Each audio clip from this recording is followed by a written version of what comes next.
You've seen him in the story quest, you already know what he does. That's right, Imbibitor Lunai finally isn't just a trial character with the release of his banner in version 1.3. As cool as his dragon attacks are, he's actually not an easy character to build and play around.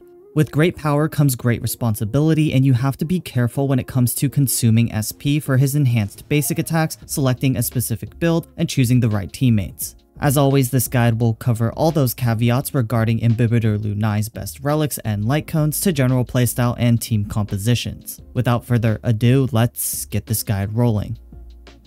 Imbibitor Lunai eats skill points like a kid eats candy. 1 second you're loaded on SP and all of a sudden over half of it is missing. Luckily, he has ways to slightly reduce his SP usage. Under normal circumstances, Dongheng IL can press a skill up to 3 times to power up his basic attack, with each power up level consuming 1 skill point. You'll notice that under his portrait in battle, he has 3 icons that light up with a yellow color.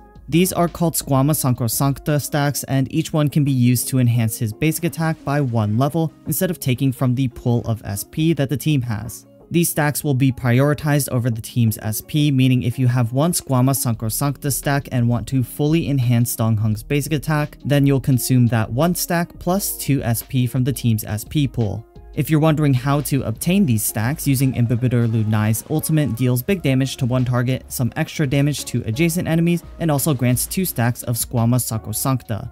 Additionally, using Dongheng IL's technique and then attacking enemies with his overworld attack will also grant 1 stack of Squama Sacrosancta to start the battle.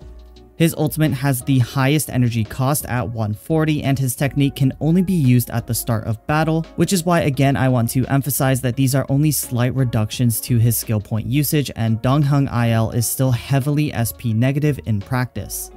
The other important thing to know about Imbibitor Lunai is his self-buff stacking. There are 3 buffs that he gives himself, and it's important to understand when they happen and when they expire in order to maximize his damage. First, his talent will grant him 24% crit damage for any damage dealt against imaginary weak enemies. This number is an on-hit effect and will not show up in the buff or stat pages, meaning there's no turn manipulating for this buff, and it also won't count towards any planar ornament breakpoints. However, Dongheng IL's talent grants him a 10% damage bonus for each hit he lands until his turn ends. Because this damage bonus can stack up to 6 times for a 60% damage bonus, players can use his 7-hit fully enhanced basic attack to get the max stacks of this damage bonus, and then use his ultimate before his turn ends to maximize the damage from his ultimate. Dongheng IL also grants himself 12% crit damage for each hit he unleashes with his enhanced basic attack after the 3rd hit, totaling to 48% crit damage at the end of his fully enhanced basic attack. That means if you use Dongheng's ultimate against an imaginary weak enemy right after launching a fully enhanced basic attack, his ultimate will have an extra 72% crit damage and a 60% damage bonus. That's an absolutely ridiculous buff to his damage, so make sure you're keeping track of your buffs and SP so that you can line up his ultimate with a fully enhanced basic attack. The best way to ensure Imbibitor Lunai has as many opportunities as possible to fully charge his basic attack is to surround him with supports, which are usually SP positive. Unless you want to alternate between a fully enhanced basic attack and a regular basic attack every turn, Dongheng IL's team will usually consist of 2 SP positive buffer/debuffers and 1 SP positive healer to get that juicy 3 charge attack every turn. Because the imaginary relic set Wastelander of Banditry Desert requires enemies to be debuffed for the wearer to gain 10% crit rate and imprisoned for 20% crit damage, Welt is one of Imbibitor Lunai's best support with his on-demand imprison from his ultimate. If you don't have Welt for the on-demand imprison, you'll have to rely on imaginary breaks for extra crit damage, and things can get a little finicky.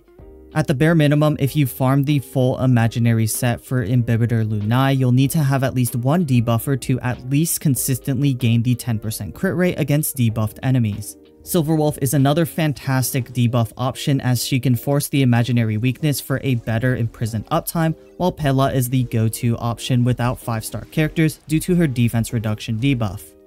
The 3rd slot can be one of the debuffers that I mentioned previously, or a Harmony character that provides extra damage for Dongheng IL. Bronya, Tingyun, Yukong, and Asta all have potential to give different damage boosts to Dongheng, but their use will typically vary from account to account. Bronya and Ting Yun are both stellar in their own rights, but the one issue that plagues Yukong is the fact that she takes away SP from Dong Heng given how much she has to use her skill for buff uptime, so only use her if you lack both Ting Yun or Bronya. As usual, the last slot is reserved for the usual suspects such as Luo Ca, Natasha, Bailu, or Gepard to keep your team alive. When the latter half of this patch rolls around, Fu Xuan and Lynx will also be available to use in this slot. One example of an Imbibitor Lunai team comp includes the hyper-invested team that requires stacking imaginary units with Silverwolf to ensure the highest uptime on Imprison for the 4-set Wastelander. This team takes Imbibitor Lunai, Luo Ca, Silverwolf, and Welt for the best experience with the 4-set Wastelander. The free-to-play friendly team with Imbibitor Lunai pairs him with an all 4-star lineup with Natasha, Pela, and Ting Yun or Yukong in the last slot. In the team section, I talked a lot about building around the 4-set Wastelander of Banditry Desert, and this is because it does have the highest theoretical damage ceiling. Even without the 20% crit damage, just the 10% imaginary damage and the 10% extra crit rate is at least enough to be competitive in damage with all of the other options. That means the more you can maximize Imprison uptime, the better this set becomes. However, if you lack premium options like Welt and Silverwolf to do so, you may want to save yourself the headache and pick the 4-set Musketeer of Wild Wheat even though its damage ceiling is lower. This is a much more consistent and easy to build around option for Dong Heng IL, providing unconditional boosts to basic attack damage, attack percent, and speed, which is perfect for brain-off gameplay. If you can't decide between the two, then the 2-set Wastelander with the 2-set Musketeer also performs around the same level and usually has the upside of better substat distribution by forming 2-set combinations rather than forcing a 4-set with mediocre substats. As for relic stats, regardless of what set you pick, the boots want either attack percent or speed, while the body wants crit damage or crit rate. People throw out the idea of having 134 speed a lot, but I'd advise you to be careful with this number. At least for Dong Heng IL, putting him at 134 speed or above will do one of two things. It will either force you to speed tune your supports to be extremely fast to keep up with SP generation and buff uptime, or force you to alternate by using Dong Heng IL's regular basic attack without any enhancements if your supports are too slow with SP generation. Remember that 134 speed is a number that guarantees a second action within the first cycle of Memories of Chaos. It's a great benchmark for players trying to 0-cycle or 1-cycle MOC, but not necessary for players just aiming to get 3 stars on every stage. The point I'm trying to get at here is yes, speed boots on Dong Heng IL are great, but if you have some really efficient attack percent boots in terms of substats, don't be afraid to use those either. The worst thing you can do is run speed boots, sacrifice a lot of attack or crit substats, and then fail to get any value out of the 2 or 3 extra turns you get because your supports are too slow and your Dong Heng hits like a wet noodle. Players usually get 2 choices when it comes to planar ornaments for Dong Heng IL. The 2-set Rudolent Arena is the highest damage ceiling option, but has an extremely restrictive activation requirement of 70% crit rate. Dong Heng IL gets 8% crit rate from the set bonus and 12% crit rate from his traces, which puts him at 25% total crit rate when adding in the base crit of 5%. That means without his signature light cone, you'll need 45% crit rate from relics, which is a main stat plus approximately 5 substat rolls. Again, because the extra 10% crit rate from the Wastelander relic set does not show up in the stats page and is an on-hit effect, it will not account towards activating the Rudolent Arena bonus. Alternatively, if you don't want to be forced into using a crit rate body piece or stress about pulling his signature light cone for extra crit rate, the 2-set Space Ceiling Station is another great planar ornament.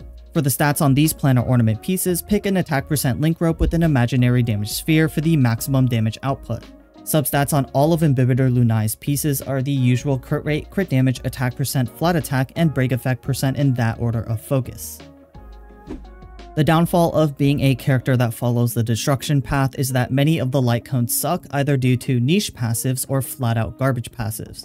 Imbibitor Lunai's best light cone is of course his signature light cone. While it's not an absolute game breaker like Sealy or Jingran's light cone, the passive with a massive crit rate stat and extra boost to attack percent and energy recharge are more than enough to outclass any other destruction light cone. The second best light cone and your best free-to-play light cone is the Herta Shop option on the Fall of an Eon. Although its lack of crit rate does make it slightly more difficult to pair with Rudolent Arena as a planar ornament, its passive is far better than any other 4-star option currently in the game for Dong Heng IL. Afterwards, the other 5-star options, the Unreachable Side and Something Irreplaceable, are usable for their high base stats and decent passives. If you don't have enough Herta bonds for On the Fall of an Aeon, then unfortunately all the 4-star options are noticeably worse due to their mediocre passives for a unit like Dong Heng. The Mole's Welcome You and A Secret Vow are on the upper end of 4-star light cones, while Under the Blue Sky and Nowhere to Run are closer to the bottom of the barrel. Given how limited the Destruction light cone options are, you might think that Imbibitor Lunai's signature light cone is a high priority. Well, as long as you have the Hertashop light cone, that's not necessarily the case. His E1 is a straightforward damage boost that allows his 60% damage bonus from his talent to stack up to 100%.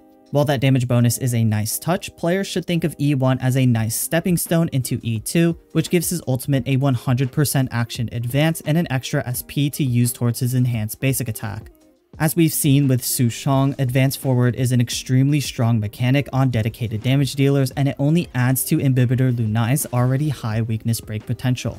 If you have enough for E2, my opinion is to prioritize his E2 over his signature light cone and just use the Hertashop light cone. However, if you only have enough Jades to guarantee E1, then you should consider staying at E0 and pulling for his signature light cone instead. As we approach whale territory with E4 and E6, both are extremely powerful.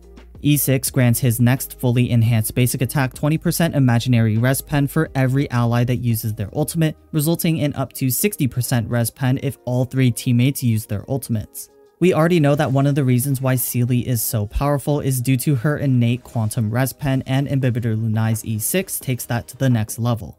Whales will definitely appreciate the one-shot potential that this Eidolon gives, and all levels of his Eidolons do not disappoint. With that, I hope this Imbibitor Lunai guide was helpful to you. Definitely let me know your thoughts, builds, and teams for Dong Heng IL down in the comments below. If you enjoyed this guide or thought it was useful, I'd really appreciate it if you subscribe to the channel. The goal on my main channel is 30k before the end of the year, but for the second channel, the goal for now is just to get the sub number as high as possible, and with your help, we can do that. Other than that, it's the same as always. I'll see y'all in the next one. Peace.